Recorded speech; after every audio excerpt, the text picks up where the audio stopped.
Ang task namin ni Erlene, humatak ng tig-3 customers na nakasuot ng kaparehong kulay ng mga suot namin. Saka namin sila gagawa ng halo-halo sa stall ni Ate Mia. Bieros ready? In 3, 2, 1. Let's do this! Labanan na ito ng strategy. Gusto niyo po ng 500 pesos. Kailangan ko lang po magbigay ng malapit na kulay. Punta lang tayo doon, ma'am. Okay lang po? Dito lang po, Nay. Iba naman ang diskarte ni Erlene. Pwede to, no? Colorblind ako, pwede na to. Lumalabas ang pagiging competitive ni Erlene, ha? Dito tayo. Mali. Alam mo yung cameraman ko, hindi marunong sa patintero. Tara dito. Ito! Perfecto, guys! Perfect!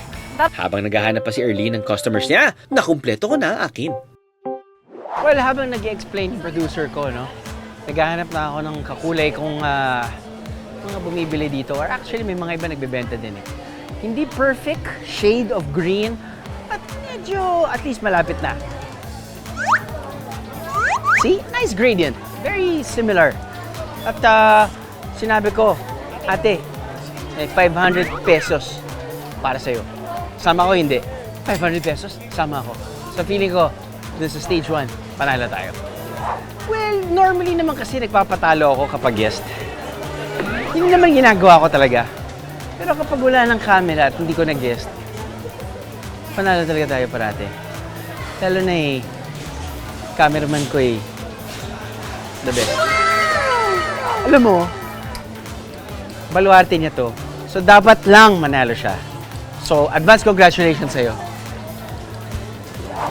Inikot ko yung buong palengke. Kung nakita nyo naman na nalate ako ng pagdating ko rito, dahil talagang namili ako ng talagang dapat.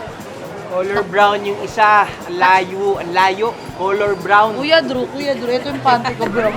Brown ng Oo, panty. pero yung suot na t-shirt. Suot na t-shirt. Walang sinabi. Sabi, kakulay lang, Kuya Drew.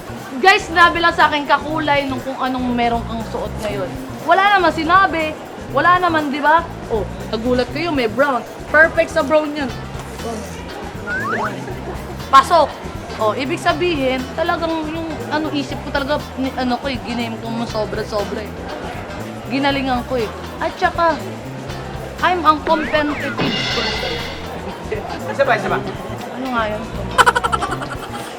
Lumalaban ako hanggang ngayon. Talagang hindi ako nagpapatalo.